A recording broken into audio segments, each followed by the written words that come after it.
জয় শ্রীকৃষ্ণ।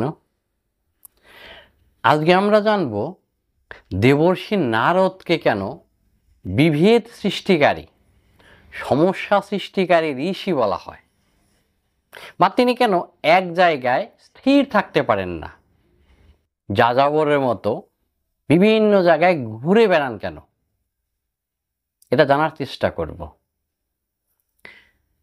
মৎস্য পুরাণ অনুসারে ভগবান ব্রহ্মার অনেক মানস পুত্র ছিল।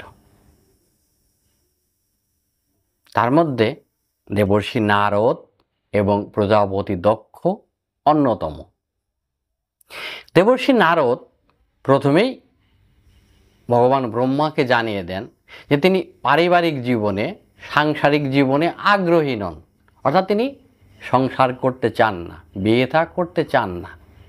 তিনি সন্ন্যাসী হিসাবেই থাকতে চান, ব্রহ্মচর্য পালন করতে চান। কিন্তু প্রজাপতি দক্ষ তিনি বিয়ে করেন এবং তার অনেক পুত্র এবং কন্যা জন্মগ্রহণ করে। তিনি অনেক পুত্র এবং কন্যা লাভ করেন।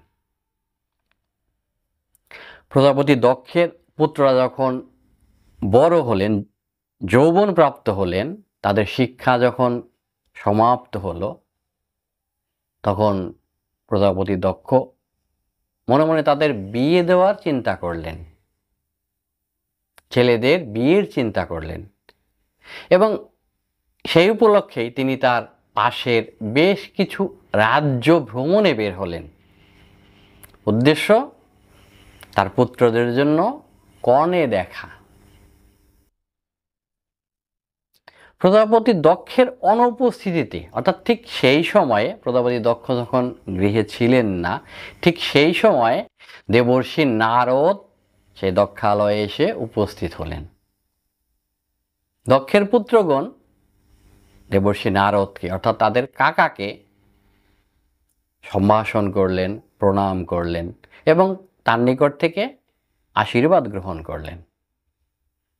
দেবর্ষি নারদ তাদের উদ্দেশ্যে বললেন, দক্ষের পুত্রগণ, তোমাদের ভবিষ্যৎ পরিকল্পনা কি? এই কথা শুনে দক্ষের পুত্ররা বললেন যে আমাদের পিতার ইচ্ছা আমরা সংসারী হই, সংসার ধর্ম পালন করি। কিন্তু আপনি বলুন, আপনি কেন সংসারী হননি? আপনি কেন সংসারী হননি? কেন সন্ন্যাস নিয়েছিলেন? দেবর্ষি নারদ তাদের উদ্দেশ্যে বললেন যে এই সংসার ক্ষণস্থায়ী, নশ্বর। এই পৃথিবীতে সবাইকে মৃত্যুবরণ করতে হবে, তাই আমি সংসারের মায়ায় আবদ্ধ হতে চাইনি। আমি সন্ন্যাসী রূপে ব্রহ্মচর্য পালন করেই থাকতে চেয়েছি, তাই তো আমি সংসারী হইনি। এই কথা শুনে প্রজাপতি দক্ষের পুত্রগণের মধ্যে একটা আগ্রহ সৃষ্টি হলো। তারা অনেক প্রশ্ন করতে লাগলেন এবং তার উত্তরে দেবর্ষি নারদ তাদেরকে ব্রহ্ম, জ্ঞান, বৈরাগ্য এ সম্পর্কে অনেক শিক্ষা দিলেন। এক সময়ে দেবর্ষি নারদ যে উদ্দেশ্য নিয়ে দক্ষালয়ে এসেছিলেন, সে উদ্দেশ্য সফল হলো, অর্থাৎ দক্ষের পুত্রগণ সন্ন্যাস গ্রহণ করলেন তার নিকট থেকে। ঠিক সেই সময়ে দক্ষ তার গৃহে ফিরে এলেন।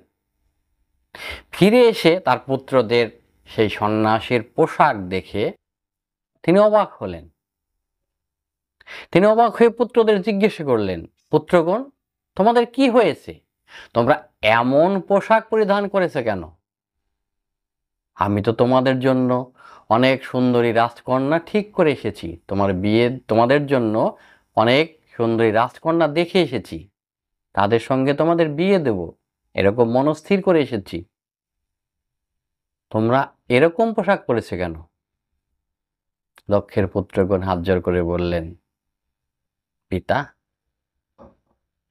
আমরা সাংসারিক জীবনে আগ্রহী নই, পারিবারিক জীবনে আগ্রহী নই। আমরা সন্ন্যাস গ্রহণ করেছি, আমরা বিয়ে করব না, আমরা সংসার ত্যাগ করব এই মনস্থ করেছি, আপনি আমাদের আশীর্বাদ করুন। এই কথা শুনে প্রজাপতি দক্ষ অত্যন্ত ক্রোধান্বিত হলেন। তিনি বললেন, পুত্রগণ, তাহলে আমার বংশ কি করে বর্ধিত হবে, বংশ কি করে এগিয়ে যাবে? আর আমি তো কখনো তোমাদের সন্ন্যাস সম্পর্কে বলিনি। এবার বলো, কে তোমাদের এই বুদ্ধি দিয়েছে, কে তোমাদের মন বিগড়ে দিয়েছে? দক্ষের পুত্রগণ হাত জোড় করে বললেন, আমরা অনেক সৌভাগ্যবান, আমাদের কাকা দেবর্ষি নারদ আমাদের অনেক জ্ঞান দান করেছেন, তার নিকট থেকে জ্ঞান প্রাপ্ত হয়েই আমরা সন্ন্যাস গ্রহণ করেছি, আপনি আমাদের সংসার ত্যাগের অনুমতি দিন। এ কথায় প্রজাপতি দক্ষ আরো ক্রোধান্বিত হলেন। তিনি দেবর্ষি নারদকে ডেকে পাঠিয়ে বললেন, সন্ন্যাসী, তুমি আমার পুত্রদের মন বিগড়ে দিয়েছ, মতি ভ্রম করেছ, তাদেরকে তুমি সংসারে স্থিত হতে দাওনি, স্থায়ী হতে দাওনি। কাজে আমি তোমাকে অভিশাপ দিচ্ছি, তুমিও সংসারে কখনো স্থির হতে পারবে না, যাযাবরের মতো এক জায়গা থেকে অন্য জায়গায় ঘুরে বেড়াবে। আর শোনো, তোমার সমস্ত কথা মনুষ্যদের মধ্যে, মানুষের মধ্যে বিভেদ সৃষ্টি করবে। তুমি যা কিছু বলবে তা মানুষের মধ্যে বিভেদ সৃষ্টি করবে, সমস্যার সৃষ্টি করবে। তাই তুমি জগতে বিভেদ সৃষ্টিকারী রূপেই পরিচিত হবে, সমস্যা সৃষ্টিকারী রূপেই তোমার পরিচয় হবে জগতে। সেই থেকেই দেবর্ষি নারদ এক জায়গায় তিনি স্থির থাকেন না, সর্বত্র ঘুরে বেড়ান এবং বেশিরভাগ ক্ষেত্রেই তার সমস্ত কথা বিভেদ সৃষ্টি করে, বিভেদ উৎপন্ন করে। জয় শ্রীকৃষ্ণ। ভালো থাকবেন সবাই, ঈশ্বর সবার মঙ্গল করুন।